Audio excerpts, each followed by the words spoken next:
Sawadee-kap. Hello and welcome to Daily Wisdom, Walking the Path with the Buddha.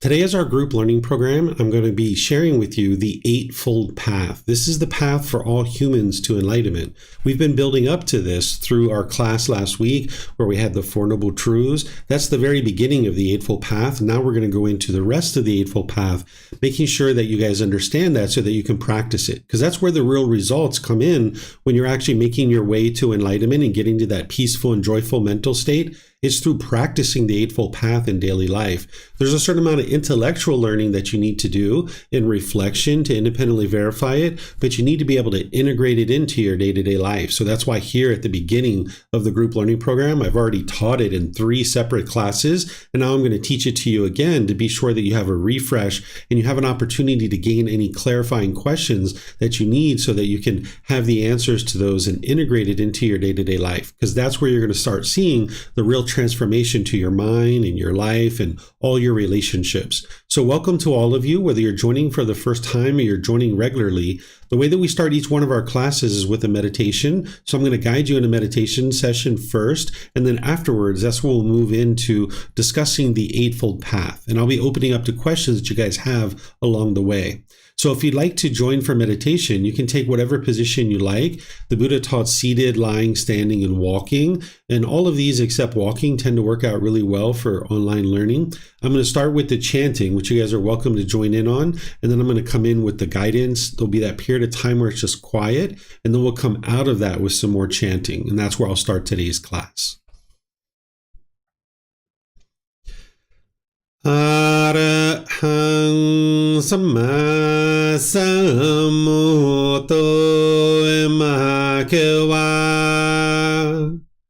Bhutang Bhagavanang Abhivateyami Savakato Bhagavata Tammo Dhammang namasami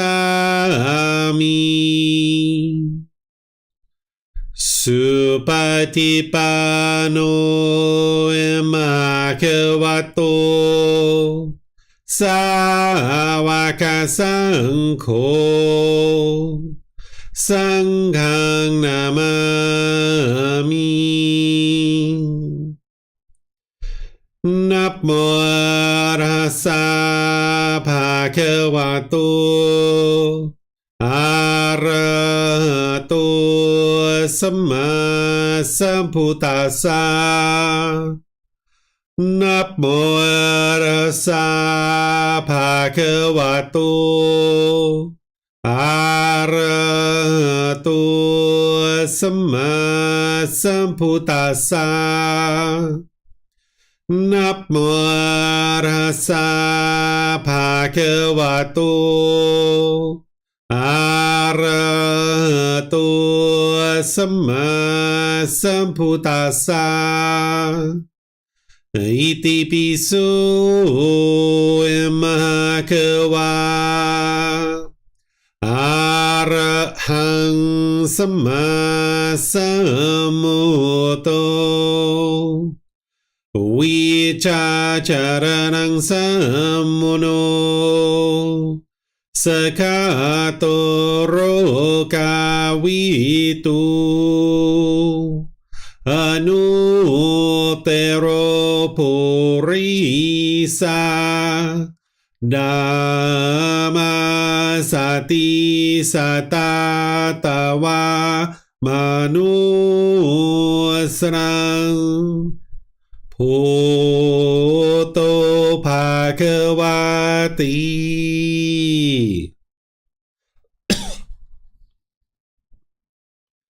Okay, with the lower body and hands and arms comfortable, and the upper body erect, just close the eyes and start breathing in through the nose and out through the nose.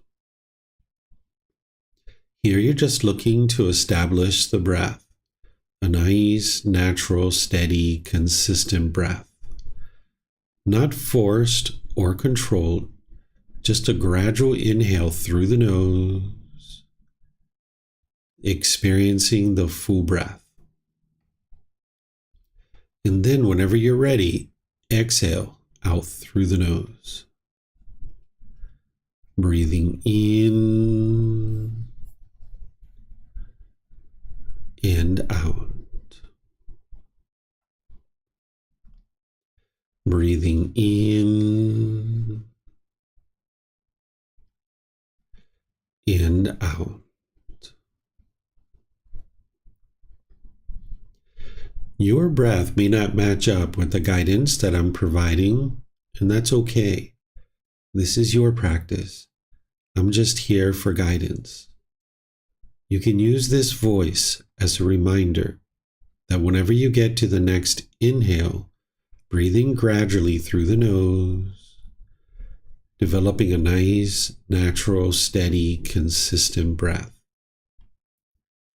And then whenever you're ready, exhale out through the nose, experiencing the full breath. Breathing in and out.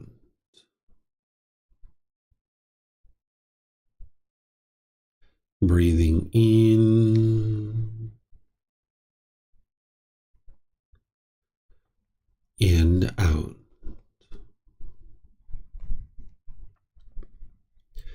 With the breath well established, start focusing the mind on the breath, either the sound of the breath coming into the nose or the sensation of air moving over the skin into the nose. The breath is the present moment. Fixate the mind on the breath, the present moment. Breathing in and out. Breathing in and out.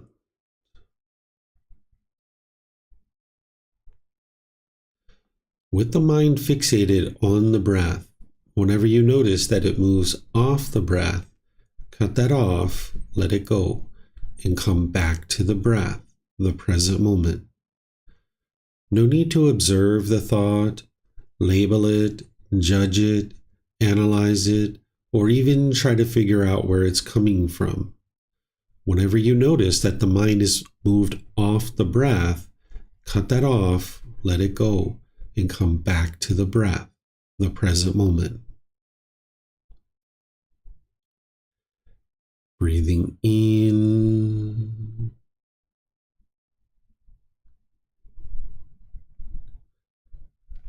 and out. Breathing in and out.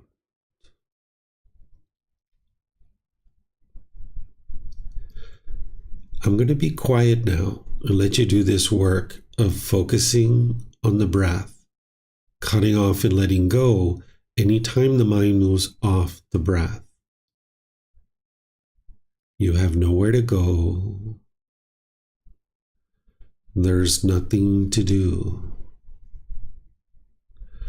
No one needs you right now. This is your time to focus on the breath. Breathing in and out.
อะระหังสัมมาสัมพุทโธมะขวาโอตังมะขวันหังอภิวาเทมิสวากขาโตมะขวัตตาธัมโมธัมมังนัมสสามิสุปฏิปันโนภะคะวะโตสาวกสังโฆสังฆังนามามินะโมตัสสะภะคะวะโตอะระหะโตสัมมาสัมพุทธัสสะนะโมตัสสะภะคะวะโตอะระหะโตสัมมาสัมพุทธัสสะนะโมตัสสะภะคะวะโตอะระหะโตสัมมาสัมพุทธัสสะอิติปิโสภะคะวะอะระหังสัมมาสัมพุทโธวิชาจารนังสัมมุโนสกขาโตโรกาวิตุอนุเตโรปุริสานามาสติสัตตาตาวามนุสนังโหโตภะคะวะติ Okay, if you guys would like to slowly make your way out of meditation. Once again, welcome to everyone. Nice to see everyone in class today, whether you're joining in Facebook, YouTube, or Zoom. Welcome to everyone. Maybe you're even listening to this on the replay through YouTube or our podcast. Welcome to everyone, because today's class is all about helping you to understand the Eightfold Path, the path for all humans to enlightenment. This is a teaching that you're going to need to become intimately familiar with. Depending on how frequently you've studied this, you might have this memorized to a certain degree. If you don't yet have it memorized, that's something that you would like to work towards. That's why I taught at the very beginning of the program, where I took 3 individual classes to go through each of the 3 sections. And then now, over these last 2 classes, last week and today, we're learning the Eightfold Path again, because you really need to commit this to your memory. If you're learning in class, that's excellent. If you're doing some study outside of class, that's really wonderful, because it's going to help you to commit it to your memory. You're going to need to know this inside and out, backwards and forwards, and then gradually work at it to implement it into your day-to-day life. Because the Eightfold Path is 8 individual factors that when you dial this in closer and closer to your life, that's where you're going to see the improvement to the condition of your mind and to your life. Your relationships are really going to be blossoming by the time you fully implement this and you're starting to experience the improvements here. That what this is you can think of it almost like if you had a speaker system and there were 8 individual dials and you were tweaking those individual dials to get a better and better quality sound out of the speakers. That's what you're doing with this Eightfold Path, is you need to tweak it and tweak it and tweak it and tweak it. You're not going to be able to learn it once and then just implement it and be perfect at it. It's going to be gradual training, gradual practice, and gradual progress that leads to improvement in your day-to-day life and in your mind and in your relationships. So one of the biggest myths that people have about the life story of the Buddha is they think he sat under a tree, he meditated, and instantly got to enlightenment. Well, meditation is part of the path to enlightenment. It's part of this Eightfold Path, but there's many other factors as well. If you were just meditating and that's it, you would never actually get to enlightenment. So you're going to need the wisdom around this path. And when you're learning this, it's important that you don't believe these teachings, just like I share with you guys typically, because you need to be able to see the truth for yourself through learning, examining, and investigating, through reflecting to independently verify, and then through practicing, integrating the teachings into your day-to-day life. Because when you fully implement this, that's where you're going to start experiencing significant improvements in your mind and in your life. You can experience improvements on the path. I've had students say even in just 2 short days, they've seen improvements to what they're experiencing. But if you really are interested in long-term improvements to really experience that, that's where this Eightfold Path comes in, where you'll ultimately eliminate all those discontent feelings. You'll notice the peace and the calmness, the serenity and contentedness with joy.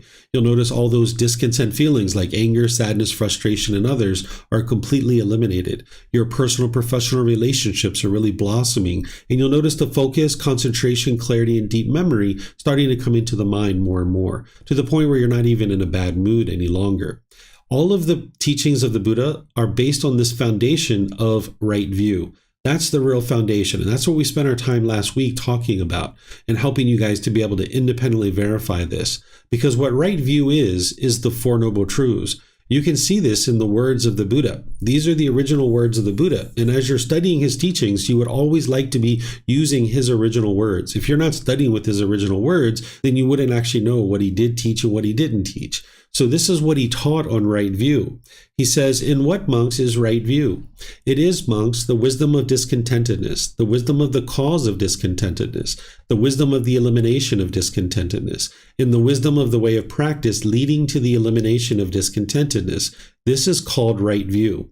So the Eightfold Path is a core central teaching where all of his other teachings are plugging into it. So here in the Eightfold Path, he's pointing to another teaching and saying that's right view. He's pointing to the Four Noble Truths, helping you to understand that that's what he considers to be right view. Underneath of this line here, I have the top section of the Four Noble Truths. The Four Noble Truths goes on beyond this. And if you've been reading the book, you will have seen the entire Four Noble Truths in chapter 4, based in the original words of the Buddha. But here, for our visual aid, I just have the top section of that so that you can see the connection between the Eightfold Path and the Four Noble Truths, gaining confidence that yes, what the Buddha is doing here is he's pointing to the Four Noble Truths. And then you would go learn the Four Noble Truths. And that's where last week I first introduced you into the Three Universal Truths as building blocks to help you understand the Four Noble Truths, that you were able to learn, reflect, and understand what the universal truth of impermanence is, how things are constantly changing in the world. Then we talked about the universal truth of discontentedness, how the unenlightened mind experiences conditioned feelings, pleasant feelings, painful feelings, and neither painful nor pleasant. And these are based on some condition. If it's sunny outside, you might get happy and excited. But then when it's raining, you'll get sad or frustrated perhaps. That's what the unenlightened mind is experiencing. Or if your bank account balance is up here, you might get really happy. But then when it goes down, you might get sad or frustrated. These are conditioned feelings. This is the problem that the Buddha discovered in the mind. And we talked about the universal truth of non-self, how the mind has this personal existence view where it wants to be perceived by others in a certain way. So it'll cling to your self-image and your self-identity, wanting other people to perceive you in a certain way. And then you can only feel comfortable when you're being perceived that way. And I walk you through this in a way that you could learn it and you could independently verify all three of these. And then I helped you to understand craving, desire, attachment, wants, and expectations, the way the mind is longing, yearning, and pulling towards the objects of its affection, trying to gain satisfaction from something externally. It's like the mind thinks the next new shiny object waiting around the corner is going to provide some lasting satisfaction. So it chases and chases and chases and chases. The mind's longing, yearning is actually what's causing its discontentedness. In the First Noble Truth, the Buddha is explaining the problem that Every unenlightened being is experiencing discontentedness. The mind's going up and down and up and down and up and down, where you get happy and excited for a while, but then you get sad or frustrated, then you get lonely and bored, then you feel guilt or shame or fear or some other discontent feeling. Of course, there's going to be peacefulness and calm here and there in the middle of those things, but it's only a matter of time before you become frustrated or agitated in the unenlightened state. This is the problem. Then the cause of that problem is craving, desire, attachment, the longing, the yearning, wanting things to be a certain way. The craving, desire, attachment isn't the object itself. It's the way that the mind longs and yearns for it, thinking that it's going to provide some kind of lasting satisfaction. So if you were in the mall and you saw a brand new pair of shoes and you were longing and yearning for them, the craving, desire, attachment isn't the shoes. It's the way the mind's longing, yearning for it. And what the mind's doing is it's craving permanence. It's wanting and expecting things to be a certain way. But it lives in an impermanent world. That's why it's important to understand the universal truth of impermanence. Because if you go into the shoe store and you're so excited to get those shoes and they have your size, you'll be happy. You'll be so excited. You can't wait to get to work on Monday or go to school or wherever it is in order to be able to have people see your shoes. Oh man, this is going to be great. I got these new shoes, right? But if you go into the store and they don't have your size, you'll be frustrated or agitated or annoyed if you have a craving, desire, attachment, if the mind's longing and yearning because it's craving things to be a certain way. Or if you've had a boyfriend or girlfriend and you guys break up, you might be lonely or bored. That's the mind craving permanence, wanting this person to be permanent in your life. We also talked about the example of like if you had a brand new car and it got scratched, you might be angry or frustrated if you were craving this car to be permanently beautiful. And the mind here just isn't understanding that it's having this craving, desire, attachment, that the mind is longing, yearning, and wanting things to be permanent. It's not the scratch or the person who scratched your car that's causing those discontent feelings. It's the mind longing and yearning. When you got the car, you were so happy and excited. But then when you saw the scratch, the mind gets frustrated or agitated or annoyed. And that's the mind experiencing discontentedness due to the craving, desire, attachment, wanting things to be permanent. So one way to say this is the mind craves permanence. Another way to say this is that the mind doesn't like impermanence. It doesn't like change, right? If you look at your life and all the situations where you've experienced the most change, those were some of the most difficult times for yourself. Even when you were making those decisions, right? You were maybe deciding to change jobs, maybe change living locations, changing relationships, things like this. When you were experiencing a lot of change in your life, that's where the mind was struggling and having the most difficulties. So you can independently verify this second noble truth through looking at recent times when you've been frustrated or angry or irritated, and you can see that it's your mind craving permanence, that if you would have got what you wanted, you would have been happy or excited. But because you didn't get what you wanted, you got angry or sad or frustrated or some other discontent feeling. And this is very empowering where you can have a real breakthrough to being able to see that it's your own mind that's causing these feelings. Because what the mind does in the unenlightened state, when it doesn't understand the second noble truth, is it pushes people away or pushes a situation away. Maybe friends or family, you've pushed those people away, thinking that that's going to solve the problem. But you can see it doesn't because your mind still gets frustrated or angry or irritated. If they were the true cause of your problem, then you would be peaceful when you push them out of your life. Or you might be bitter and harsh and hostile to people through your intentions, your speech, and your actions. Or you might put your expectations on people and try to control them or force them to do things a certain way. And people might be doing this to you too, right? Because their mind doesn't understand this wisdom of the second noble truth too. So what the mind does with this lack of wisdom is it goes around believing that other people are causing you to be angry or frustrated or irritated. But when you have this breakthrough to understanding that it's the craving, desire, attachment that is causing these feelings, then the third noble truth starts to make a lot of sense to you. Because if the cause of craving, desire, attachment, if the cause of discontentedness, craving, desire, attachment, then the elimination of discontentedness is to eliminate craving, desire, attachment. If you eliminate that cause, then you will eliminate the effect. Right? So you can basically opt out of experiencing anger and sadness and frustration, all these discontent feelings like stress and anxiety. You can opt out of that by training your mind to eliminate craving, desire, attachment.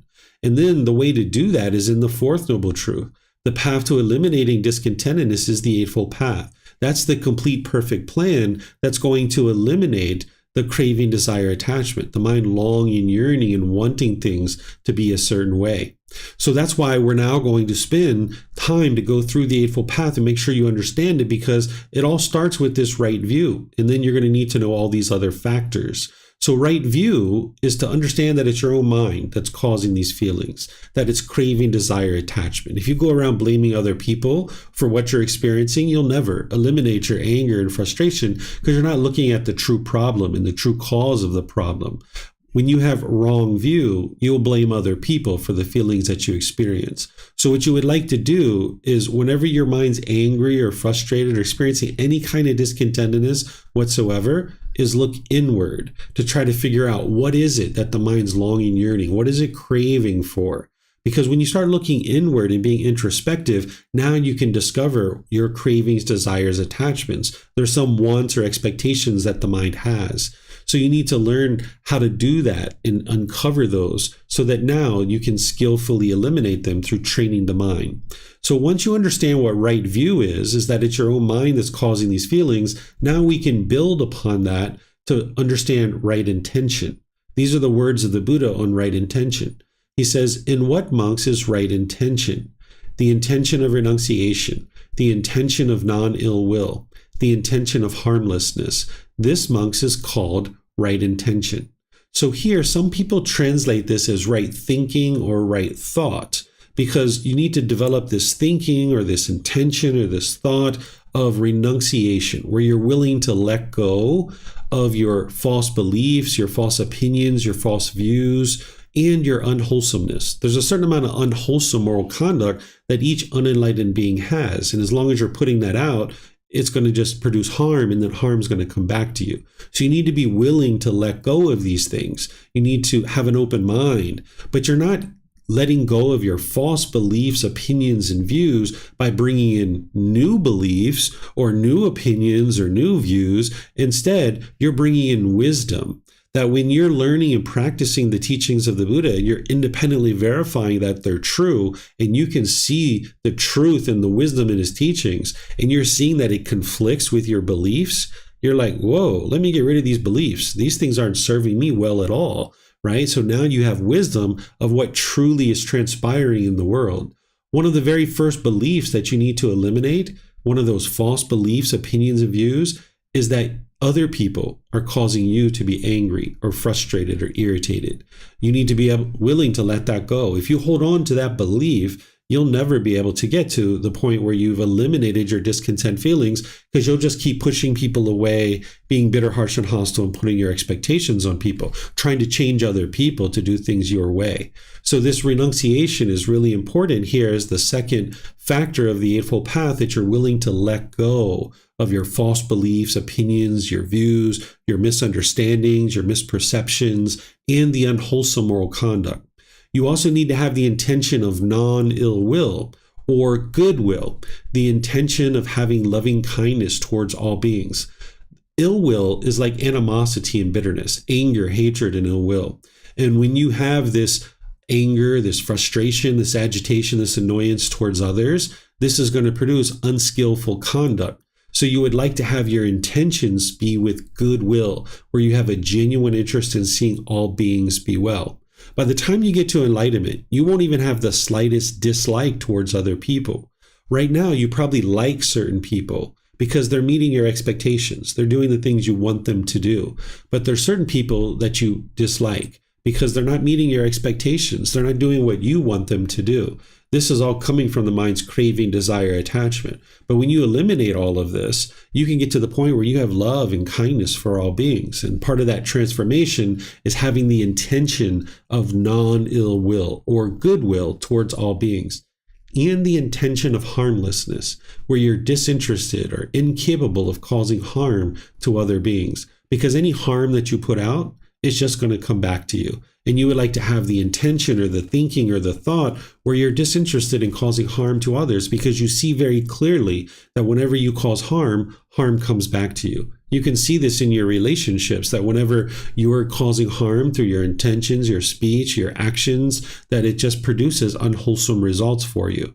And in order to transform this, where your speech and your actions are emanating from a wholesome place, you need to have the intention or thinking or thought of harmlessness, where you're disinterested or incapable of causing harm to others. So just a little recap here before I open up the questions and see if you guys have anything you'd like to get clarity on, is right view is understanding and practicing the Four Noble Truths, where essentially what you're doing is you're accepting responsibility for your own feelings, your intentions, your speech, and your actions. You're understanding that it's craving, desire, attachment, longing, yearning that is causing your discontent feelings. You're not blaming other people for what you experience. You're looking inward and being introspective to be able to uncover the cravings, desires, attachments, the wants, and expectations. You're not longing, yearning, and chasing things, but you're also not all the way over here on the other side where you're indifferent and you could care less and you're dull and lethargic and lazy. Usually the unenlightened mind can see these two sides very clearly. But what the Buddha is doing is inviting you to come to the middle way, where you can gradually pursue things as a goal, objective, or interest, with ambition, with enthusiasm, with motivation.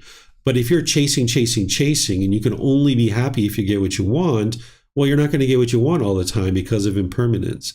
But if you're not doing that, what the unenlightened mind tends to do is it swings all the way over here to the other side, where it's feeling dull and lethargic and lazy. And that's not what you're interested in either. So you're going to need to bring the mind towards the middle, where you can gradually work towards things with ambition and motivation through wise decision making, not forming your feelings on whether you accomplish this thing or not.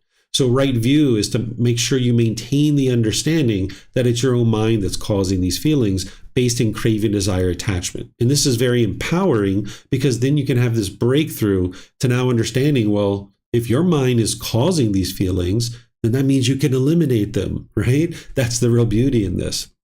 Then right intention is to practice the intention of renunciation, where you're willing to let go of your false ideas, beliefs, and opinions and views, and your unwholesomeness, your unwholesome moral conduct. You're going to need to improve that. Then eliminate or having the intention of non-ill will, where you're cultivating loving kindness in the mind, and there's loving kindness meditation that's going to help you to do that. And then you're practicing harmlessness, where you're disinterested or incapable of causing harm to others. So let me know what questions you guys have here about the wisdom section of the Eightfold Path. You can put that into Facebook, YouTube, or Zoom, or you can raise your hand in Zoom and ask any questions that you like.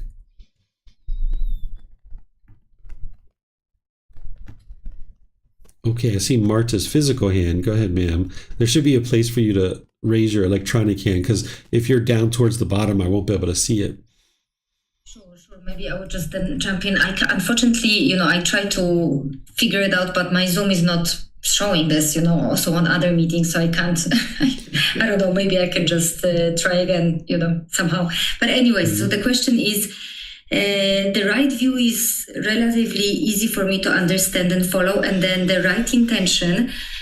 What is the difference between non-in will and the harmlessness, right? So non-in will would be like rather loving and kindness and not thinking wrongly about other people, and the harmlessness is just the action, more like not to hurt other people, or how, because this is still going into one bucket for me.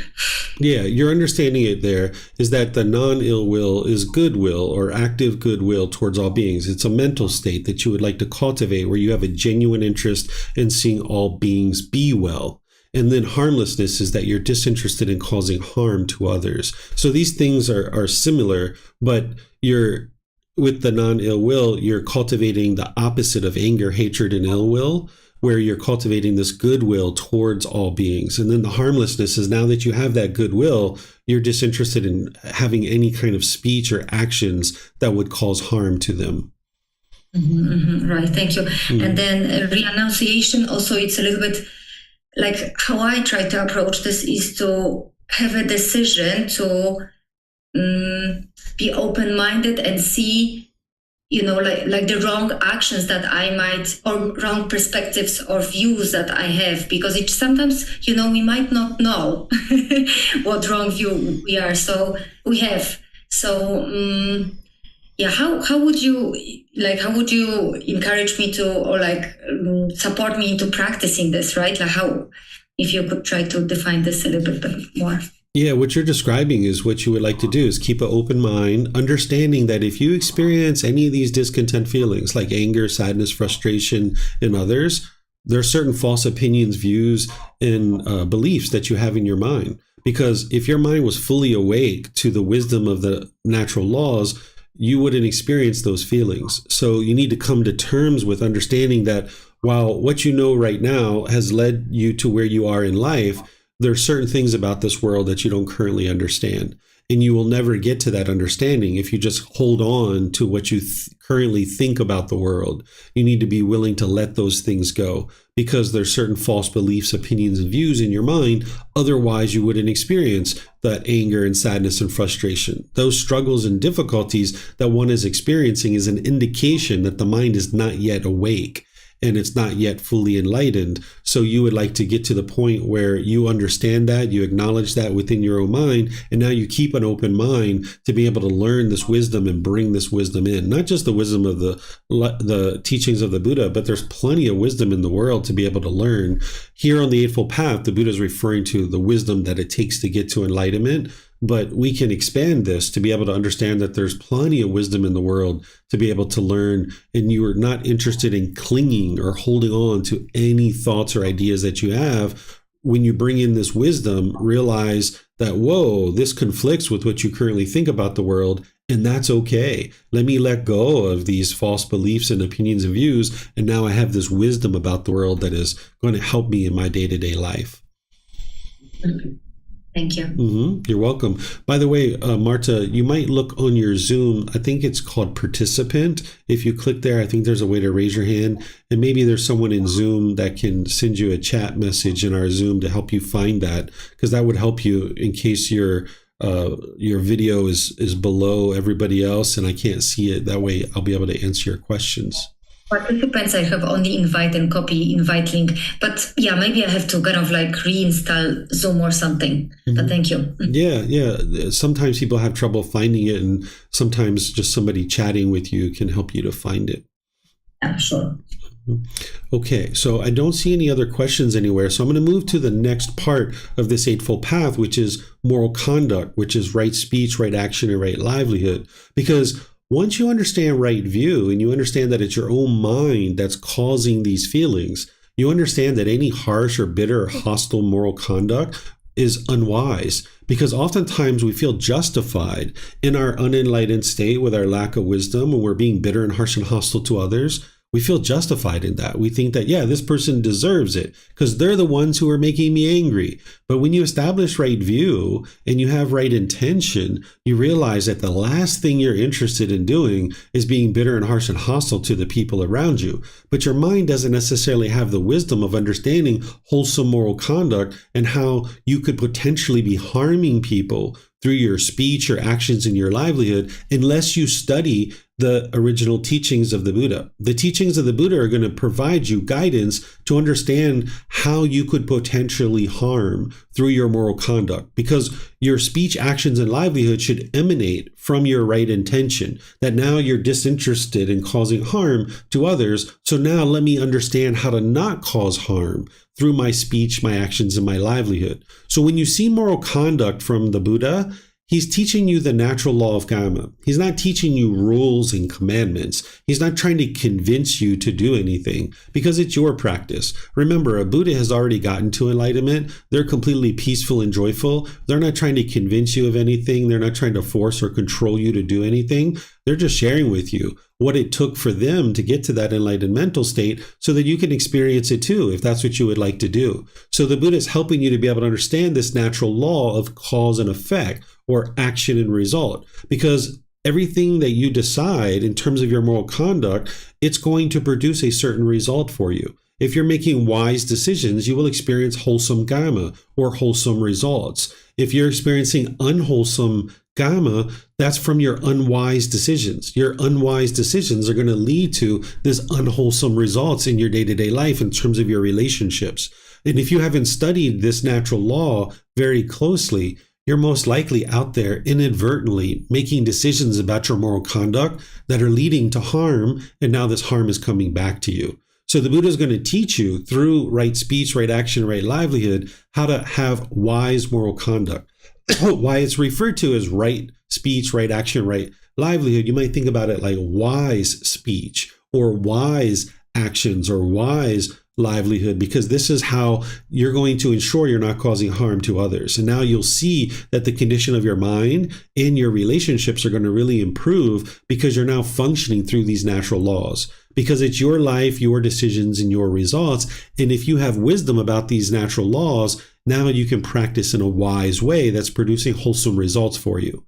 So here with right speech, you can see the words of the Buddha that he's sharing in what, monks, is right speech: refraining from lying, refraining from slander, refraining from harsh speech, refraining from frivolous speech. This is called right speech. So what he's doing here is he's sharing with you speech that is based in craving, desire, attachment. Because remember, the Eightfold Path is the path to eliminating craving, desire, attachment. Each one of these 4 types of speech is based in craving, desire, attachment. So for example, when we were lying as little kids and you were telling falsehoods, there was something you wanted. And if you told the truth, you felt like you wouldn't get what you wanted. So the mind was longing, yearning, and craving something, so it told a lie. But then people discovered our lies, and they found out that we were lying, and they considered us to be undependable, unreliable, and untrustworthy. And this affected our relationships, both personally and professionally, if we did any lying in our personal and professional life. And if you've done a lot of lying, you know that it was really challenging to keep all your lies straight, right? You had to tell one person one thing and another person another thing. How would you ever be able to get to peace and joy within your own mind if your mind was obsessively trying to figure out what you said to one person versus another? So by telling the truth, then you can be dependable, reliable, and trustworthy in all these situations, and you'll see that your personal, professional relationships will really improve. Slander is where there's like gossip or an individual is trying to damage other people's reputation. What the mind is thinking here is it's having a craving to look good in front of other people. And it thinks if I diminish other people and I make them look bad, then I will look better. But it's actually just the opposite. You don't look very well at all when you're damaging other people's reputation. It's kind of like the mind is going into a dark room and everybody has a candle, and the mind's like, let me put out everybody's candle because then my candle will shine brighter. Where you don't need to put out people's candle. We're in a dark room. We need everybody's candle to be shining, right? So putting out other people's candle isn't actually going to help you in your day-to-day life. If you were gossiping and slandering, this is causing harm to people's reputation, and now they're going to be interested in causing you harm. At the height of this, you can actually be murdered, right? This is why investigative reporters end up dead. The teachings of the Buddha aren't describing to you the way the world should be. The Buddha's teachings are explaining to you the way the world is. And the way the world is that if you go out into the world and you're damaging people's reputation, there's going to be harm that's coming your way. At the very least, there's going to be people gossiping and slandering about you. If you've ever done any gossiping and slandering, when your back is turned, those people are gossiping and slandering about you. So you would like to get to the point where you're not gossiping and slandering about others because you're not interested in people gossiping and slandering about you. So by you refraining from and eliminating that, now you'll eliminate a certain amount of harm that you're causing and you'll experience more and more wholesome results in your day-to-day life. Also, the Buddha is teaching you to eliminate harsh speech. This is your tone, your tempo, and your word choice. There's an underlying craving there. When you're being bitter and harsh and hostile with animosity towards others, maybe having resentment towards them, there's a certain craving that's not getting fulfilled. And now the mind thinks if I'm harsh and bitter with this person, I'll get what I want. It's kind of like trying to fear this person into doing things your way. Where what you would like to do is more and more practice being gentle with the people around you, paying attention to your tone, your tempo, and your word choice. This will be the most challenging with the people that you're closest to. your parents, your siblings, your life partner, your children, people like this. You'll find it the most challenging in those relationships because that's where you have the deepest cravings. Your acquaintances, your coworkers, you don't experience that very much because you don't have craving, desire, attachment in those relationships. So you're going to need the mental discipline section that I'm going to be describing to you in order to help you put in practice things like right speech so that you can knock down your cravings, desires, attachments, and you don't have to speak harshly and bitter. You can use gentle speech. Frivolous speech, there's a craving there. What frivolous speech is where you're just talking and talking and talking and talking and talking. There's really no purpose or benefit to the conversation. It's not even a conversation. It's like a person is just broadcasting, right? They might be talking for 20, 30 minutes or so, right? And in this situation, you're not having a conversation and people are going to be less and less interested in talking to you because there's an underlying craving there for you to just talk and talk and talk and talk and talk. So you would like there to be a back and forth, an actual conversation. And this is going to produce more harmonious relationships for you because you're not causing harm through your speech. But then once you get all of these well underway, you would like to go deeper into the 5 factors of well-spoken speech. This is a teaching that integrates into the Eightfold Path, where the Buddha teaches you to speak at the proper time, what you say is true, gentle, beneficial, and with a mind of loving kindness. Speaking at the proper time is making sure that you're not interrupting people. If you're interrupting people, there's a craving there. Your mind's longing, yearning to speak. You can't be patient. The mind wants to jump in and talk over people. And you know that when people do that to you, you don't like it, so you would like to refrain from doing that yourself. Also, speaking at the proper time is making sure your mind is the proper time to talk. Wherever you're angry or hostile or bitter or harsh or frustrated or agitated or annoyed, that's not the proper time to talk because that's all that's going to come out is your bitterness and harshness and hostility. Then also making sure it's the proper time for the other person to talk. If they're frustrated or agitated or annoyed or angry, nothing's getting in that situation. So it's better just to not even talk. Speaking the truth is the same thing we were talking about up here with the Eightfold Path. So you'd like to speak the truth, not just spreading conspiracy theories and unfounded things, but things that you know to be true through your own direct experience. Speaking gently is what we were talking about up here, that you pay attention to your tone, your tempo, and your word choice. You're going to need to do this in all the different languages that you speak, because like English language, there's words that we used to once use that aren't necessarily so common right now that you're going to need to bring back into your vocabulary, perhaps. Things like please and thank you and you're welcome and things like ma'am or sir, or things like this. You can look at the languages that you speak and make sure that you're speaking polite, kind, friendly, and respectful in all those situations. Paying attention to your tone, your tempo, and your word choice. Then speaking beneficially, this is about the method of how you're speaking, that you would like to speak purposefully and beneficially, where you're clear and concise about how you're speaking. Because if you just kind of ramble and jumping all over the place, it makes it very challenging for people to understand what it is that you're sharing. So if you're interested in being influential in your personal professional life, you're going to need to speak clear and concise, not just rambling chit-chat that's unbeneficial and unpurposeful. Then you would like to wrap all of this in a mind of loving kindness. Whereas if you were speaking with a mind of inner hate, that's not going to go well for you. So you would like to speak with a mind of loving kindness where you have a genuine interest in seeing all beings be well. So you can take these 5 factors of well-spoken speech and all the others here that we were talking about as part of the Eightfold Path, and you can independently verify what the Buddha is teaching you here is wise, because there's been situations where you've had conversations that didn't go well for you. It produced unwholesome results. And in those situations, you can see that you and the other person perhaps wasn't actually practicing these 5 factors, that you weren't speaking at the proper time. You weren't speaking the truth. You weren't speaking gently or beneficially or with a mind of loving kindness. And that's why the conversation didn't go well, because these natural laws affect you, whether you're aware of them or not. And just like these natural laws do affect you, whether you're aware of them or not, there's been certain situations where your conversations have gone well, right? And you can look at those conversations and see that you were practicing these 5 factors without even realizing it. And the other person was too.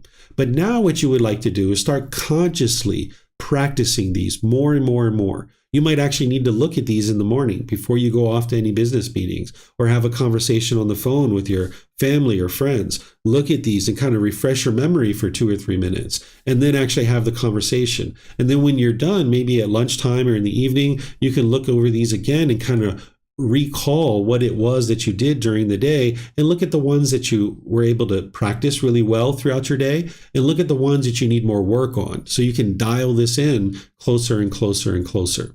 In Thailand, we have something called barami, which is the one who people listen to. This is a Thai word that we understand that there are certain elders in the village that have barami. These are the ones who people listen to. They're very influential in a Thai village. They're very successful, and people know that they're successful. But when we say successful, we don't mean money and monetarily successful. Anybody can go out and make a bunch of money. But what we're talking about here is they have harmonious relationships. If you're successful, you have harmonious relationships, right? And that's what's going to help you in life. So anybody who's practicing these 5 factors of well-spoken speech, they're not causing harm to others. So more and more, there's plenty of people who are interested in talking with them, and they're very influential in the community. If someone needs help, they will tend to go talk to the elders in the community. So if you're interested in being influential in your personal life, with your family and friends, or your professional life, you're going to need to practice the 5 factors of well-spoken speech so you can develop barami. This isn't going to happen in 1 week or 1 month, but over the multiple months and years of practicing the 5 factors of well-spoken speech, you'll become very influential within the communities that you navigate in because you'll have barami, the one who people listen to. So you'd like to develop the ability to speak polite, kind, friendly, and respectful in all situations. Keeping in mind, this is going to be gradual training, gradual practice, and gradual progress. Just because you've learned these intellectually, you can't just snap your fingers and instantly start practicing them. You're going to need to learn them intellectually, making sure you memorize them. You're going to need to reflect on them and see that they're true, but then you're going to need to practice them. And this is where you're going to see your relationship significantly improve, and that's how you'll know that these are the truth, because you won't be experiencing constant harm coming back to you as you practice these for longer and longer periods of time. Then you would like to pay attention to your actions. This is the 4th step, where the Buddha teaches you to eliminate taking life, taking what is not given, and sexual misconduct. Here, he's giving you 3 impactful bodily actions that could cause harm.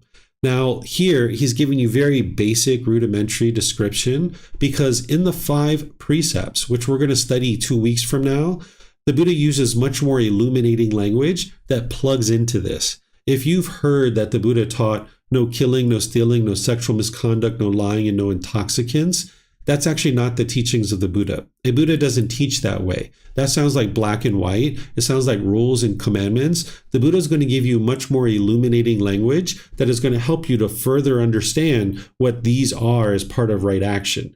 What he's essentially teaching you to do is to not cause harm through your bodily actions, but he's not giving you an exhaustive list. Notice he doesn't say, don't walk up to someone and punch them in the face, right? But if you understand right action, you understand that's unwise because this person can pull out a knife, they can pull out a gun, their friends and family could attack you. You're not interested in causing harm through your bodily actions.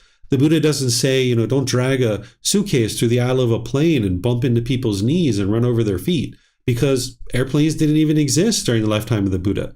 But if you understand right action and you're not interested in causing harm to other beings through your bodily actions, then you understand that you can come up with these where the Buddha is giving you these 3 impactful ones to pay attention to, but then you're going to need to look at all the others that are out there because the Buddha wouldn't have been able to give you an exhaustive list. Then you would like to look at your livelihood. Your livelihood is how you choose to sustain your life. This is how you might acquire certain resources, certain income, and things like this. In the Eightfold Path, the Buddha just gives you some very basic description here. He says, in what, monks, is right livelihood? Here, monks, the noble disciple, which is a close student who's studying closely, having given up wrong livelihood, keeps himself by right livelihood. So here the Buddha is just saying, okay, you need to practice right livelihood. But when you look in his other teachings, he has the details about what is right livelihood. And here is one of those, that this is the first fold of purification that I'm going to teach you here, where he teaches you that it would be unwise to have weapons as part of your business, or living beings, or meat, or substances that cause heedlessness or poisons. That if your end product is that you're selling weapons to others, those are meant to cause harm to others, and now you're sustaining your life off of causing harm to others. Or if you were selling living beings or meat, or having substances that cause heedlessness as your business, or you were having business in poisons, you're going to need to independently verify this and see the truth for yourself. And then if you're conducting any of these livelihoods, choose to move away from them. Because as long as you're practicing any of these livelihoods, it's going to cause harm, and harm is going to come back to you. So there's substances that cause heedlessness. You can see this to be true. That if I was on the street corner selling crystal methamphetamine or heroin into my community, I'm causing harm.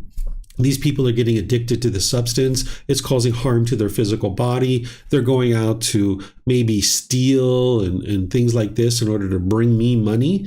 Well, now standing on the street corner, I can get beat up. I can get murdered. I can get robbed. I can get arrested. I can get addicted to these substances myself. This is all the unwholesome results of my unwise decisions to stand on the street corner and sell these drugs into the community.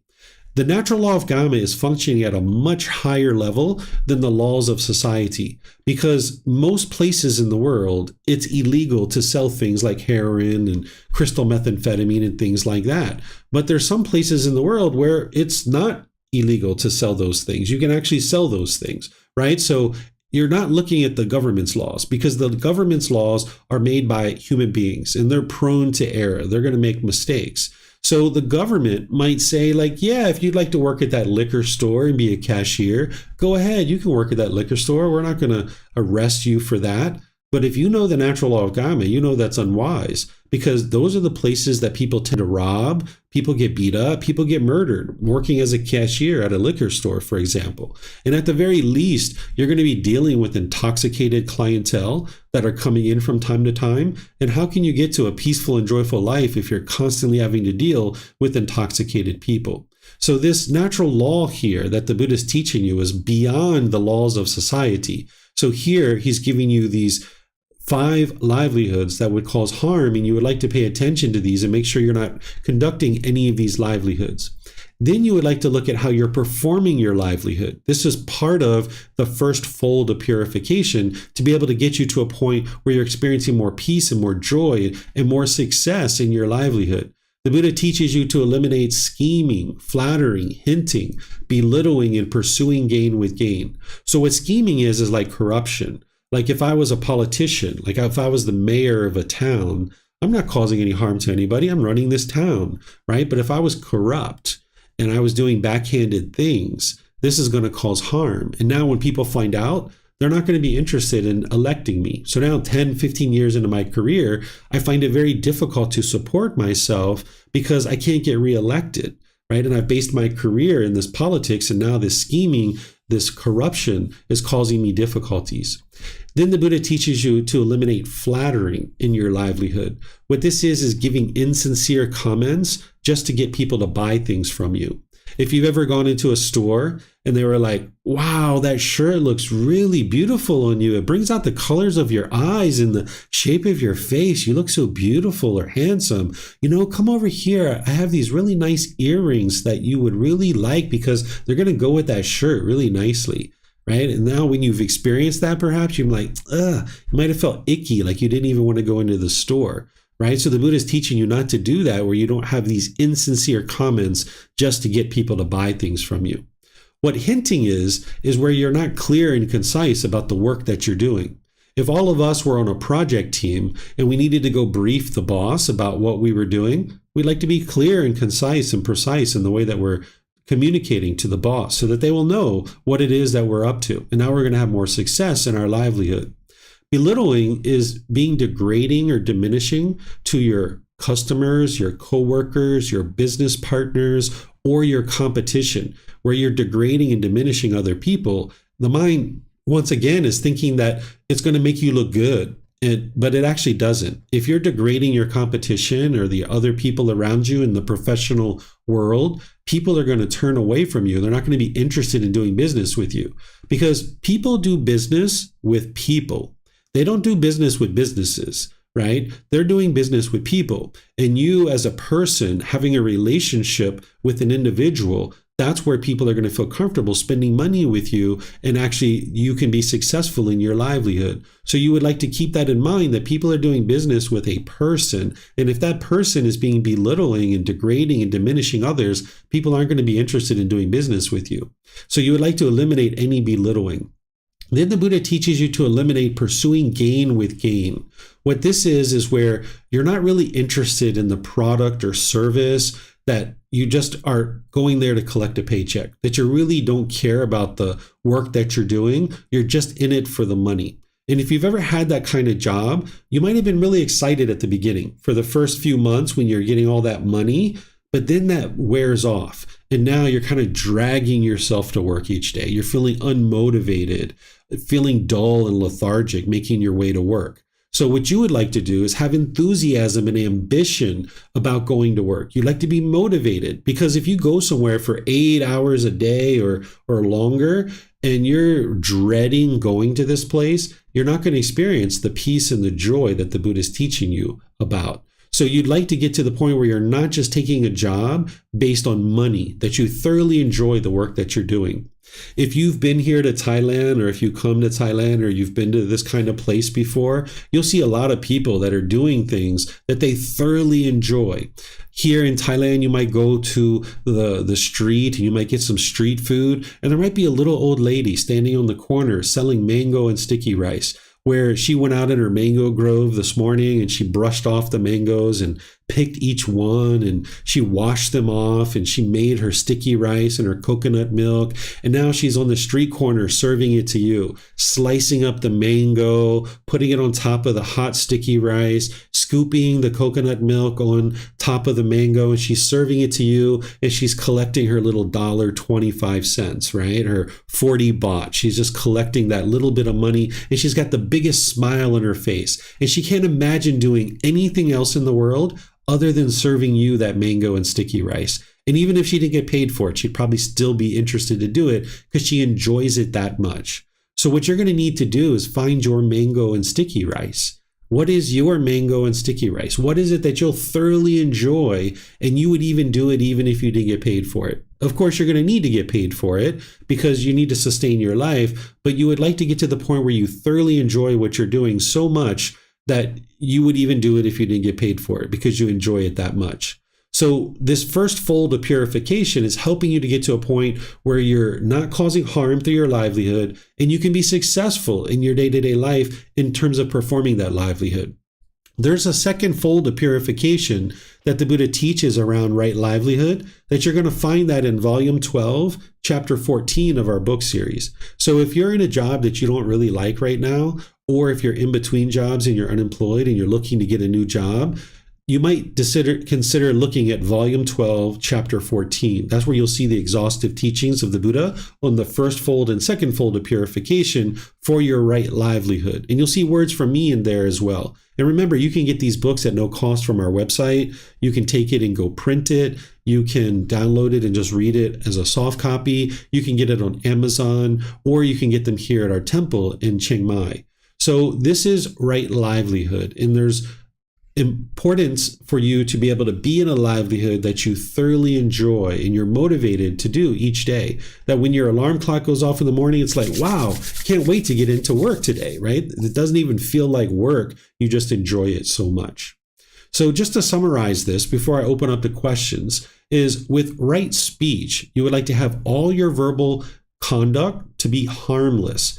And you would like to think about this not as just right speech, but as right communication. Because during the lifetime of the Buddha, all they did was speech, right? That's all they had was speech. But nowadays, we communicate not only through verbal speech, but text, chat, post, email, social media, all these different things. Whereas if I went into a job interview and I really knocked it out of the park, Well, if they would have looked at my social media, they might not hire me, right? So you would like to be sure you're practicing the 5 factors of well-spoken speech in all communication.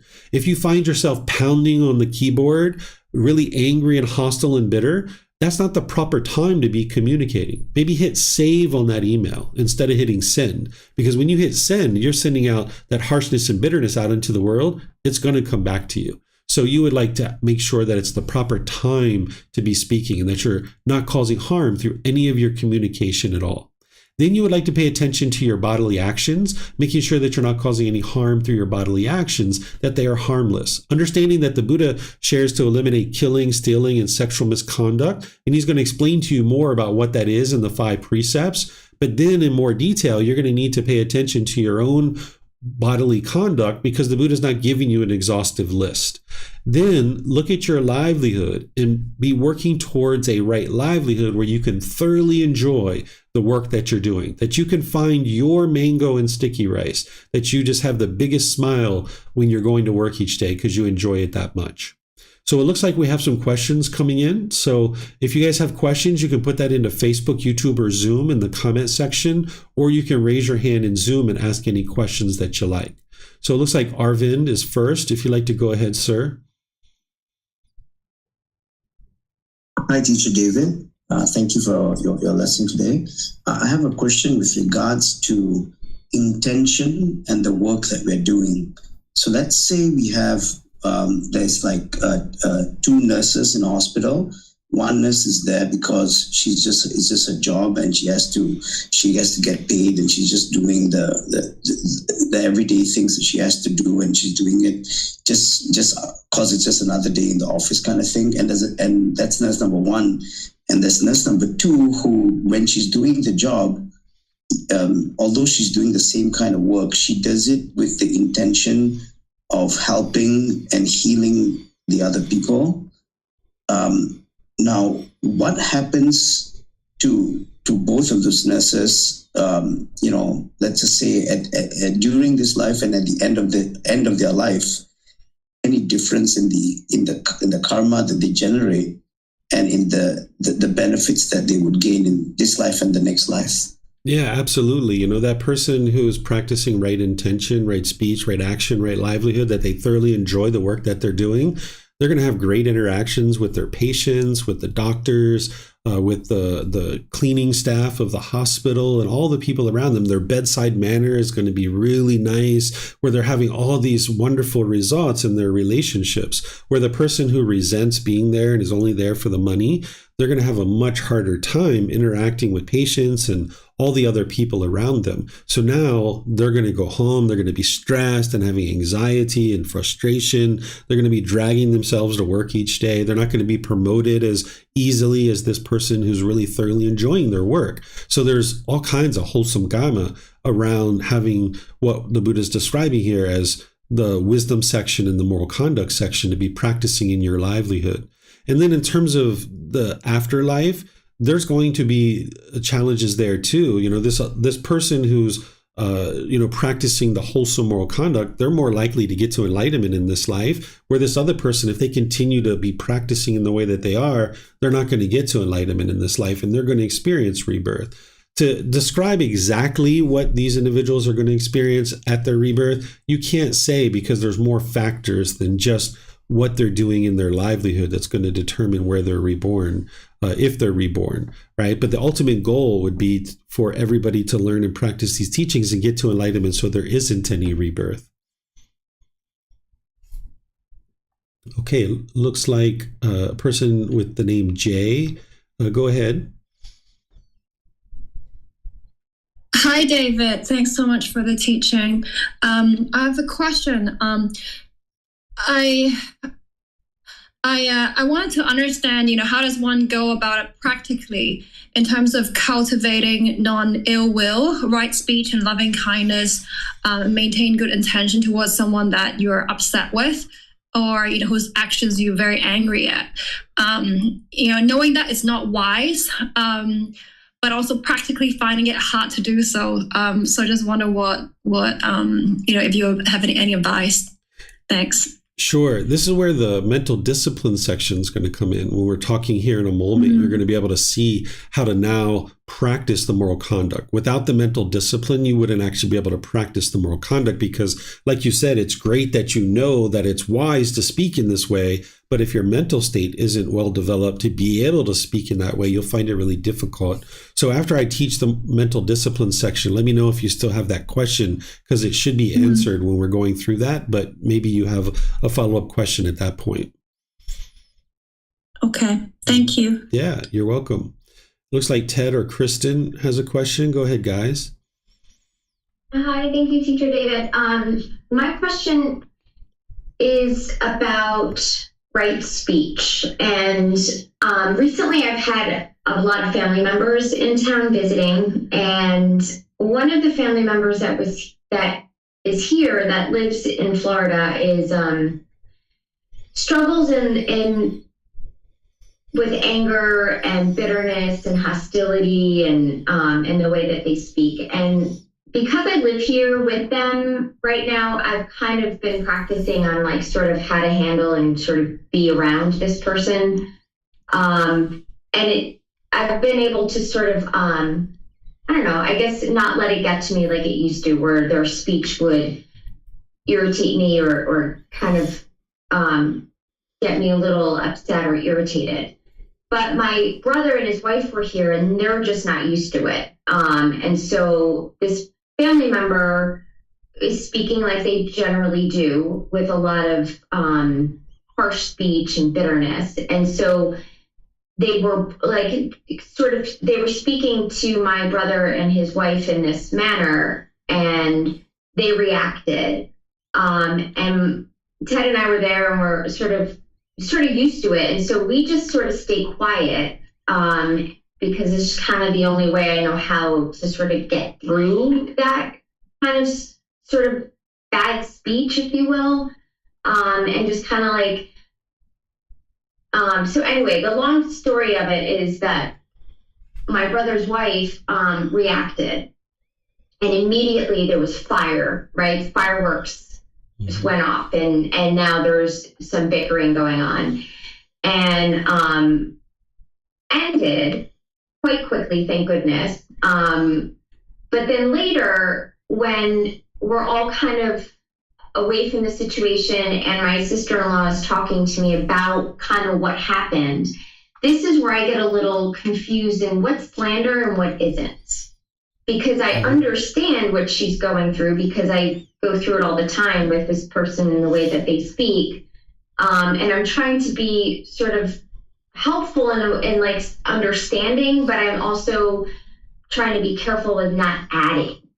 Sure. And I tend to sometimes, like, I try not to, but then I find myself like then getting kind of into it a little bit. I'm like, yeah, I know, she does that to me too. And then maybe going a little bit deeper than I need to. Yep. So I guess there's that fine line with how do you support someone and sort of acknowledge bad behavior without it turning into gossip or slander, I guess is the question. Sure. It's all about the intention, right? Because you can talk about unwise moral conduct of someone in order to help this person, with the intention of helping this person, that you're not degrading and diminishing the person who had the unwise moral conduct, but instead you're helping this person to be able to understand this unwise moral conduct in a way that helps them to be able to get to improvement in their mind. So it's all about the intention behind it. So when the last part, when you were talking about how you were like, yeah, that person does that to me too, and I don't like it, and if you were doing any of that stuff, that's the gossip and the slander, where it's diminishing this person's reputation. But if you focus on things like, I understand where you're coming from, I see why you're upset, I understand, and then now you focus on helping this person to overcome that through eliminating their craving, their desire, their attachment, that's what's going to help them. And what I would advise that person to do in the future is, when those kinds of things happen, is just get up and walk away. That you're not interested in just staying there when this person is being bitter and harsh and hostile, just get up and walk away. And now this person slowly over time realizes that whenever they're bitter and hostile and harsh, people get up and walk away from them, and they're not interested in talking to them. Slowly but surely, this person will see the natural law of karma and potentially decide to improve their moral conduct. But that's not ultimately what you're going for. You would like to eliminate your own cravings, desires, your wants and expectations for this person to be a certain way. So you can help that individual, your sister-in-law, I think you said it was, that you can give her guidance, that you understand why she's experiencing what she's experiencing because you understand craving, desire, attachment, and then give her advice to just get up and walk away. And that's the best way to handle those situations. Okay. So I definitely didn't handle that well, because I definitely got into it. And it felt bad. Like I knew right away it didn't feel right. But it was too late. It came out of my mouth. So, okay, I'll try. I failed miserably, but I know that it doesn't feel good participating in the negativity. Yeah. This is how you know that what the decisions you're making or whether they're wise or unwise, because if they were wise, you wouldn't experience that miserable feeling. That's part of the unwholesome karma that you're experiencing as a result of the unwise decision. Whereas if you're making a wholesome and a wise decision, your mind won't experience that. And rather than think about it as a failure, just think it as it's an opportunity that exposed a certain aspect of your practice to you, that now you have understanding that you need to improve that. And now you can cultivate the wisdom to improve that, because you're going to have missteps between now and enlightenment. You're going to have plenty of missteps. And each one of those, rather than look at them as a failure, look at it as an opportunity to be able to see where to improve and then just focus on the improvement. That's going to keep you motivated in going forward rather than thinking in a diminishing way about what you've experienced. Thank you. You're welcome. No, Emily is asking, is it inevitable then that one gives up eating animal meat on the path to enlightenment? It's potential that somebody might choose to do that. We're in this period of time where more and more people are moving to plant-based food. And this is really helpful for your own body and your own mind, because when you're eating animal flesh, it's causing harm to this animal that had to die in order to do that. And now there's certain drugs and hormones and toxins that you're ingesting. It's not just the animal flesh, and it's affecting the health of the body and the mind. So people might choose to move to a plant-based food supply, but because we're kind of like the first generation that's doing this in a significant way, there's going to be some people who will make those shifts, and they might have 90, 95, even 98% of their diet or their ability to eat and ingest food is plant-based food. But then they need to still eat a little bit of animal products because they're practicing loving kindness and compassion for this being. I went over to vegan for like 5 or 6 years or so, and my B12 dropped pretty significantly, and I was taking supplements, but it just wasn't working to be able to keep my B12 where it needed to be. So I needed to go back to some eggs, and I started eating some ice cream, because these are things that I wouldn't eat meat again, but these are things that have B12 in it, and I was able to eat those and build up my B12. And now I'm working in the direction of getting back away from those things so I can go back to plant-based food. So you might notice this if you're choosing to switch over to plant-based food, that you might notice that you need to kind of build it up in this way. Ultimately, when more and more people are plant-based food eaters, the way that we were in the past when we first originated as humanity, we'll have that B12 and we'll be able to function fine with just eating plant-based food. But in the interim, there's going to be some people that move to plant-based food and they'll be just fine, but there'll be some people that aren't able to fully do that. And it's up to each individual to decide if they would like to do that or when they would like to do that.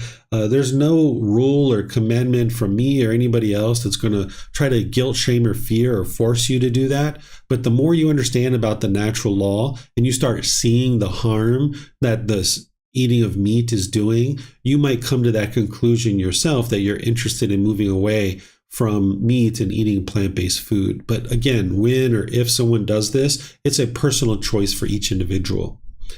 Arvind, you have a question?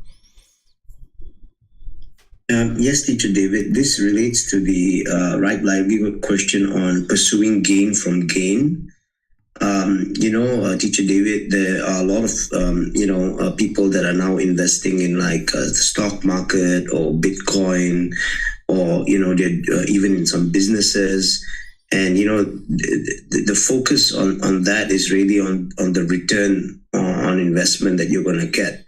It's not really about there's no real moral value towards these kind of investments. And I want to know, what is the Buddha's, if he was around now, like how would he advise us on these kind of ventures and businesses? Yeah, if you're investing, there's no harm in doing investments, and there's no harm in becoming wealthy. There's enlightened beings who are wealthy. The wealth isn't the problem. It's about making sure that you acquire that wealth ethically, so that you're not causing harm to others, and that then you're not tied to your wealth, that you're able to practice generosity with it. So if somebody was going to invest in order to make profit, you would like to do that in a moral and ethical way that it's not causing harm. So if you have stocks or mutual funds or investments, you would like to invest in companies and businesses that are doing wholesome things in the world. And that's part of your investment strategy that somebody can have. But the investment themselves, it isn't a problem to invest and make money. You would just like to do it in a way that's not causing harm. Okay, thank you, teacher. You're welcome. Okay, I don't see any other questions anywhere. So now I'm going to move into the mental discipline section, which really sets apart the teachings of the Buddha and really allows you to practice things like the moral conduct. You wouldn't be able to practice the moral conduct without the mental discipline, but you wouldn't be really even interested in the moral conduct in mental discipline without the wisdom section. So all of these are working together. You're not mastering one before you move on to the other. You're really practicing them all, dialing them all in and tweaking each dial, like that speaker system that you're trying to get a better and better quality sound out of the speakers. You're getting a better and better quality performing mind by practicing the mental discipline, which is going to allow you to practice the moral conduct. Right? So you wouldn't be able to practice this moral conduct if you didn't have the mental discipline to go with it, so that it actually is knocking down the pollutions of your mind, because you need to intellectually understand wise moral conduct. But if that's all you had and you didn't have the ability to knock down the pollution of your mind, you wouldn't be able to implement the moral conduct. So the mental discipline is so important, because that's going to allow you to knock down the pollutions that the Buddha discovered, so that then you can practice the moral conduct. So we're going to start with this first one, which is right effort. And when I teach this in other programs where, and even at the beginning of this program, I went through this very thoroughly and I read this for you guys. Now I'm just going to jump in and teach it to you, because the Buddha here is teaching 4 aspects of right effort. And you can read this, it's in the book if you'd like. But let me just teach you what he's actually teaching you, because he's describing for you 4 aspects of right effort, where you're going to need to apply the effort to prevent unwholesome qualities from arising in the mind. There are certain unwholesome qualities that are not currently in your mind, and you would like to prevent those from ever coming into the mind. An example of that might be things like killing a human being. That's probably the farthest thing from your mind right now. And you would like to prevent that type of thing in others from ever coming into your mind. So if you ever notice that there's some unwholesome mental state that's trying to come into your mind, you apply the right effort to prevent that from coming into your mind, because you know that that's going to cause harm and it would produce unwholesome results for you, unwholesome karma for you. Then there's certain unwholesome mental states that are currently in your mind, and you're going to need to apply the effort to eliminate those. Some examples might be if somebody was in a relationship and they had a craving for sexual contact outside of their existing relationship. If you understand the natural law, then you know that that's going to cause harm in your relationship, and you would like to abandon that by applying the effort to cut that off and let it go and not allow that to continue to exist in the mind. Or if you have anger and frustration or irritation, if you're noticing that unwholesome quality coming up in your mind or any of the other discontent feelings, you would like to apply the effort to abandon that and cut it off and eliminate it from the mind. Then the third one is produce unarisen wholesome mental states to arise in the mind, because there's certain wholesome mental states that are not currently in your mind right now that you're going to need to apply the effort to bring in. And by bringing these wholesome mental states into the mind, it's going to move your mind closer and closer to enlightenment. So for example, Generosity is the giving and sharing of more than is strictly required in any given situation, such as your time, your effort, your energy, and your resources, without any expectation of anything in return. This is going to help you eliminate craving, desire, attachment. Because with craving, desire, attachment in the mind can be selfish. It can hold on to things. It's like my money, my clothes, my jewelry, mine, mine, mine, mine, mine, mine, mine, mine. But if you practice generosity where you're living open-handedly and you're joyful in giving and sharing with others, this is going to train your mind to let go. So if you take your clothes out of the dryer and your clothes are ripped and you get frustrated with that, you can see that you're attached to your clothing. You're going to need to practice generosity with your clothing. Or if you see that when your bank account balance is up here and then when it goes down here, you get frustrated, you have an attachment to your money. You're going to need to give and share without any expectation of anything in return, so that way your mind can let go. But you need to practice your generosity from the middle as well. You can't do that extensively because then you won't have what you need to sustain your life. But if you are never sharing with others, you're going to be quite selfish. We were all taught as children to give and share. We were taught to share our toys, but we weren't necessarily taught why. It enhances the quality of your mind. It allows you to eliminate craving, desire, attachment, so that way you knock down the cause of your discontent feelings. If you're interested in eliminating your anger and your frustration and all these other discontent feelings, you're going to need to practice a certain amount of generosity. The Buddha teaches you to practice this daily, where you're frequently practicing generosity. Then there's things like compassion. Compassion would be the concern for the misfortune of others, where you might be on one side of this where you're indifferent and you could care less about other people. It's kind of like you might see a homeless person or someone who's addicted to substances. You might be like, I don't care. It's not my friend. It's not my family. I don't care, right? You might be indifferent to their difficulties and struggles. Or you might be all the way on the other side of this, where you have worry and anxiety about every little situation. Oh my goodness, those kids don't have food, and you're so worried about that. Well, the way that you bring your mind to the middle is with compassion, where you have concern for the misfortune of others, but you're not basing your feelings on what is transpiring with other people. So your compassion is a mental state that you're going to need to apply effort to bring into your mind. If you don't have compassion, you're going to need to apply the effort to bring that in and practice it more and more closely. And that's going to eliminate your indifference, and that's going to eliminate your worry and anxiety. Then you're going to need to apply the effort to maintain wholesome mental states that have arisen, not allowing them to fade away, and work to increase their growth in the mind, bring them to full perfection and full development. And there's certain wholesome mental states that you currently have in your mind, like something like loving kindness. You probably have this in your mind, where you have genuine interest in seeing all beings be well. And you can practice that in certain situations. But in other situations, you might find that difficult or hard, where people are angry or frustrated or agitated. You're maybe functioning in that way towards them. Your anger is coming out towards those individuals, where that's because your loving kindness hasn't been brought to full growth and full perfection and full development. So you're going to need to apply the effort to bring this into the mind and bubble it up more and more to the point where you can be loving and kind with all beings. Or something like sympathetic joy. Sympathetic joy is the joy for others' success, even if you didn't contribute to it. This is the opposite of jealousy or envy. And you would like to practice this in all situations. And there's probably some situations where you have this. Maybe someone's interested in going on a trip or taking a vacation, and you've been to that place. And you might be like, wow, that's a wonderful thing. Congratulations. Enjoy your time in Bermuda or the Dominican Republic or Jamaica or the Caribbean or wherever it is that they're going. You might be like, wow, enjoy yourself. You're going to have a great time. But then maybe you're at work and people are applying for a promotion and you're applying for that same new job that opened up. Bigger salary, nicer office, better title. And maybe they get the job instead of you. And now you're jealous or envious of them.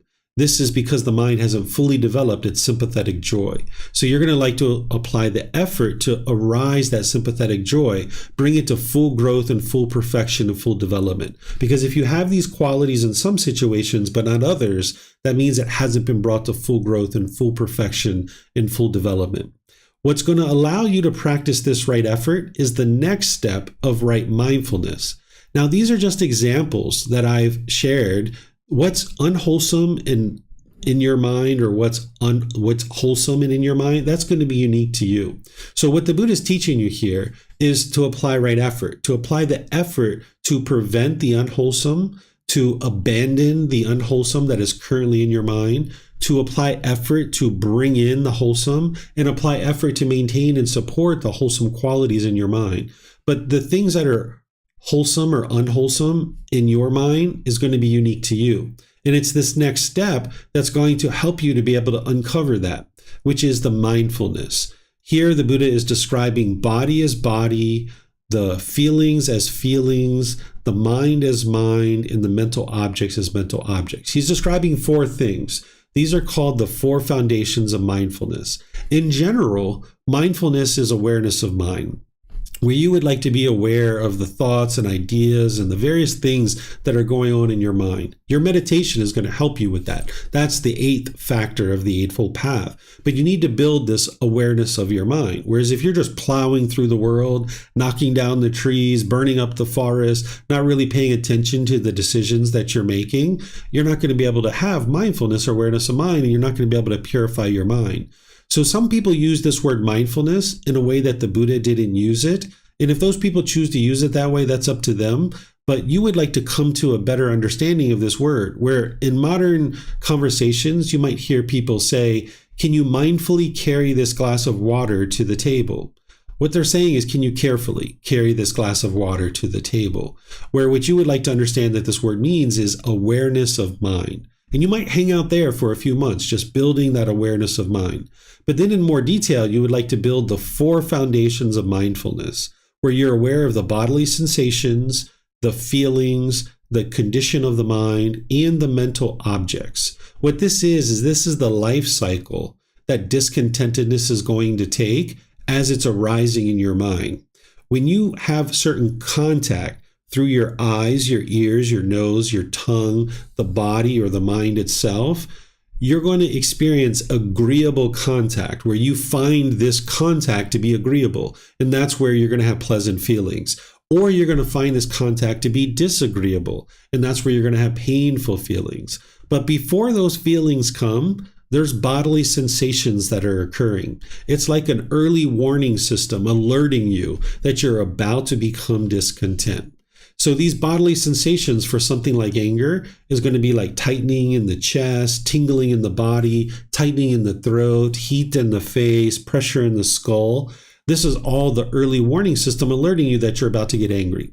And what the Buddha is teaching you is that when you notice that with your mindfulness or awareness of mind, you cut it off and let it go. You apply right effort to cut that off.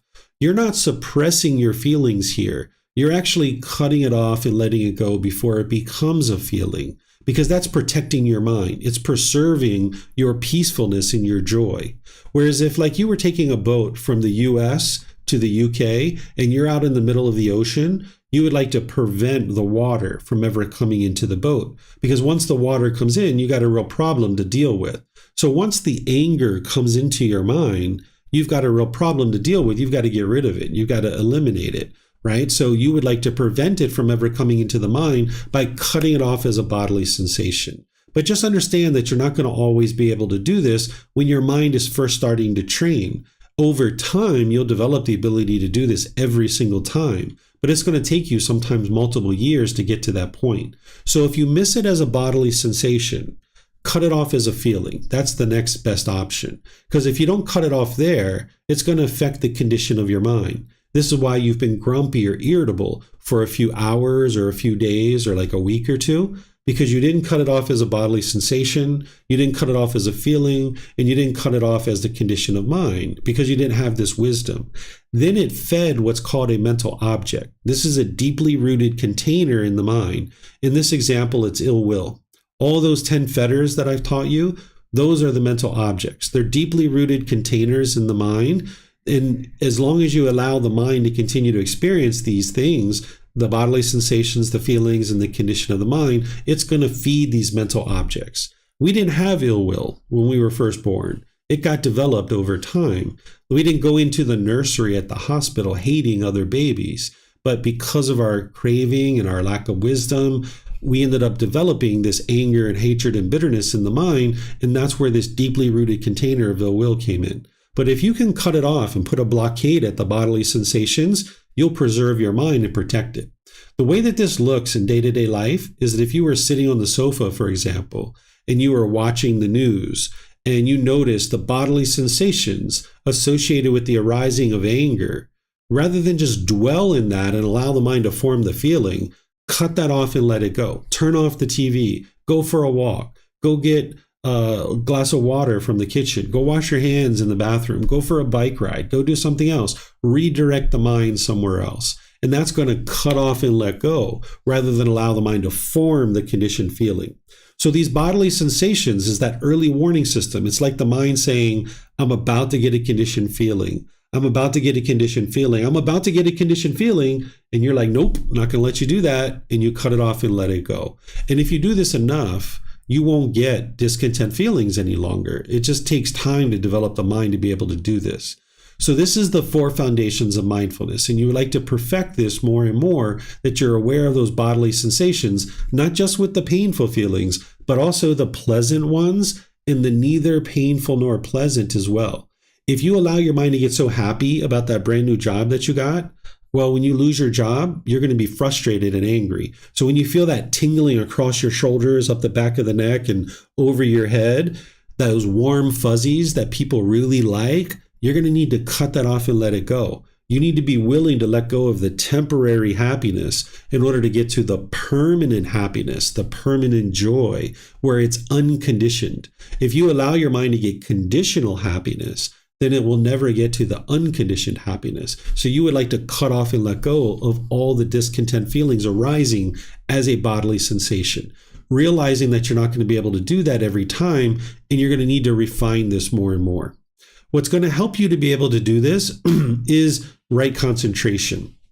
Here in the Eightfold Path, the Buddha is describing enhanced qualities of mind that you're going to experience on your way to the first stage of enlightenment. These enhanced qualities of mind are called the jhanas. This is having put together the Eightfold Path really well, you're going to experience these enhanced qualities of mind. And I teach you this at different times in the various programs that I share. In this particular class, what I share with you is how to practice right concentration.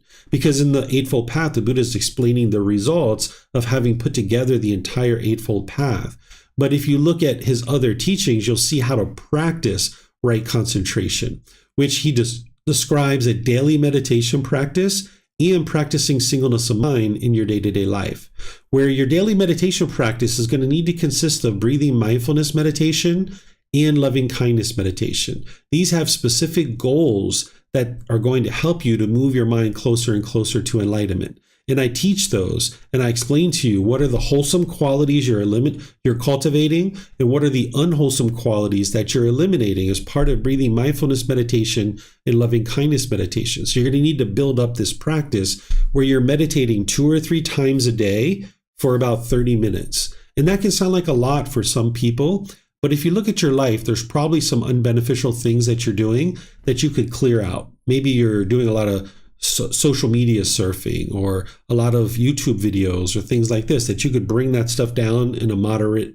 way, that then you would have more time to be able to do things like meditation. So you're going to need to be committed to developing a meditation practice, realizing that this can take you 6 months, a year, even 2 years to build up to this type of frequency and this type of amount of meditation. So you're going to need that meditation practice to support you in building your mindfulness and be able to cut off and let go. That's why we meditate for each class, but you're going to need to be doing this each individual day. Then you're going to need to practice singleness of mind. This is where you're doing just one thing at a time. If you've been taught to multitask, this is actually not possible. Your mind can't actually do more than one thing at a time. What your mind is actually doing is it's doing multiple tasks, one after another, after another, after another. It's like rapidly cycling from thing to thing to thing to thing. So if you're talking to your mom on the phone, you're watching TV, and you're eating a sandwich, you're not actually doing all 3 of these things at the same time. That's why when you get off the phone, you can't remember what it was that you talked about, because your mind was rapidly cycling from thing to thing to thing to thing to thing.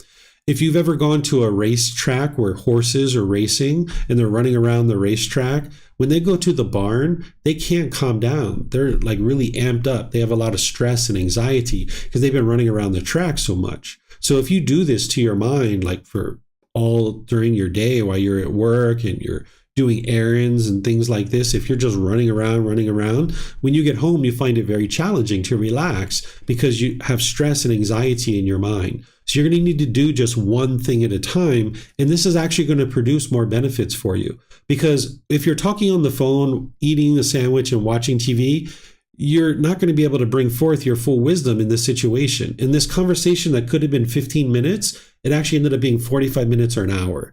And now you have to go back and clean up what you messed up here because maybe you used some speech that was unwise. Maybe there were certain things that you agreed to that you have to get a reminder about. So you're actually spending more time having your mind run around. And then you can't rest and you can't relax. Your mind is stressed and having anxiety. So if you just do one thing at a time, then you can actually be focused and concentrated and bring forth your wisdom in all these situations. So if you're in a business meeting and your mind is wandering, thinking about a vacation that you're going to have in 3 to 6 months, you would like to cut that off and let it go. Bring your mind back to the business meeting because that's what's going to be beneficial for you.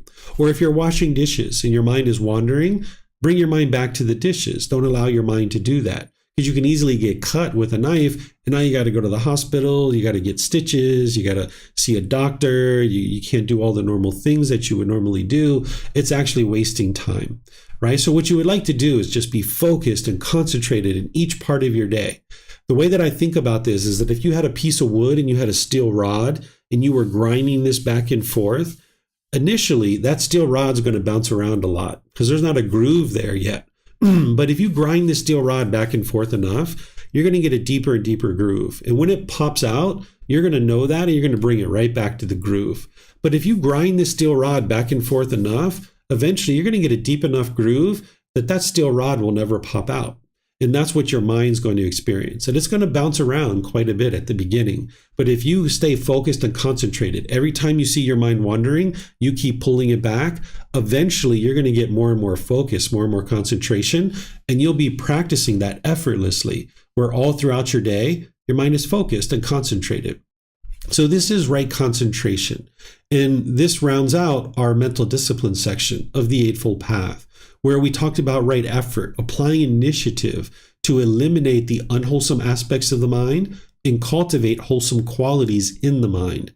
Then your right mindfulness is practicing awareness of mind and more deeply understanding and practicing the 4 foundations of mindfulness, where you're aware of the bodily sensations, the feelings, the condition of the mind, and the mental objects. Then you would like to practice right concentration to develop your meditation practice and practice singleness of mind in your day-to-day life. Anytime you see your mind wandering, cut that off and bring it back and keep your mind in the middle. So let me know what questions you guys have here on this particular section of the Eightfold Path. We talked about all 3 sections today, and now we just finished up with the mental discipline section. You can put your questions into Facebook, YouTube, or Zoom, or you can raise your hand in Zoom and ask any questions that you like. So it looks like either Joe or Adela has a question. Go ahead, guys. Hi, David. This is Adela. My question is around practicing or having sympathetic joy. I find in most situations I do, but like you mentioned, there may be some, whether it's a promotion or something different, where I get feelings of envy. So what are some maybe practical things that I can do, maybe daily, weekly, however long and often, to kind of expand that feeling of sympathetic joy in my life and minimize those feelings of envy? Yeah, so whenever you see fortunate things happening for people, just be pleased with their success. Even if it's on the news and you don't even know these people, just be like, oh, that's wonderful for them. Right? So you would like to cultivate that sympathetic joy. You see something happen, like maybe you're in a store and maybe you're waiting in line and a new line opens up and somebody else gets in that line before you. It's like, oh, that's wonderful for them. Congratulations, right? That's what you're thinking in your mind. So in each situation where you see people being successful or having fortunate things happen, you would like to apply effort to bubble up that sympathetic joy more and more. And then you're going to need to go through enough situations where it's impacting you, right? Because in these situations, it can be really easy for you to be like someone wins the lottery and you're like, oh, congratulations. I'm pleased to see that person. You don't even know them. It's on the news. It's like, oh, congratulations. But then you're going to need to go through enough situations where there's certain things that you're working towards and you don't get it, for example, and somebody else does, where you can now apply right effort to bring that sympathetic joy up. Because like if that coworker came by gloating and all conceited, like, wow, I got the job, look at me, aren't I so great? It's going to be challenging for you in that situation to have sympathetic joy. But that's where you got to dig deep and apply that right effort and bring that up. And more that'll be permeating in the mind and it'll just always be there. You won't have to apply right effort. Okay, thank you. And does it all go back to like cravings? For example, like a craving for a promotion, a craving, it all just kind of ties back to that. So eliminating those cravings in order to practice that sympathetic joy. Exactly. That's what this whole path is working towards helping you to do, is eliminate those cravings, because I want that job, I want that title, I want that office, I want that new salary. And now when you don't get it, your mind experiences some painful feeling. And part of that is the envy and the jealousy. Right? So now the way that you counteract that is bring in the sympathetic joy. By bringing in the wholesome quality, it'll help you to be able to get rid of the unwholesome. Okay, perfect. Thank you so much. Yeah, you're welcome. Okay, I'm going to see if we have any other questions anywhere.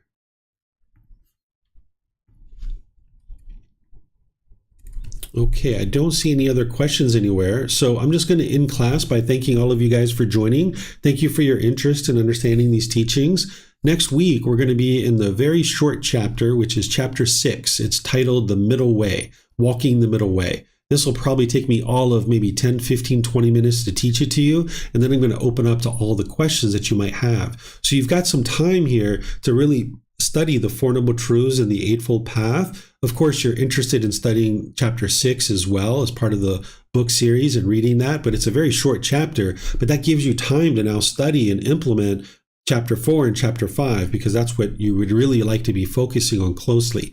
But chapter 6 is going to help you to understand how to bring all of this stuff into focus where you can practice the middle way. So I'm going to be teaching you that next week. And then tomorrow, I'm going to be starting here in Chiang Mai a Foundation in the Path to Enlightenment course. So if you guys would like to learn that, you're welcome to attend that either through the recordings or the live streams as I'm doing that. That's going to be all the foundational teachings that an individual needs. It's essentially like the first 2.5 months of the group learning program put into 5 days, because we're learning 5 to 6 hours per day. And then, of course, there's on Wednesdays, the Buddhist chanting series that I'm doing, where I'm doing a 4-part series helping students to learn Buddhist chanting. So you're welcome to attend any and all of these classes that you like. And anytime you need help, you're always welcome to reach out. You can ask questions in these live classes. You can post on our Facebook group. You can send me a private message, or you can schedule personal guidance, and I'm pleased to help you. So whatever you choose to do today, have a very wonderful and lovely rest of your day. We'll see you next time. Sawadee ka.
Thank you again for watching. Enjoy your meditation.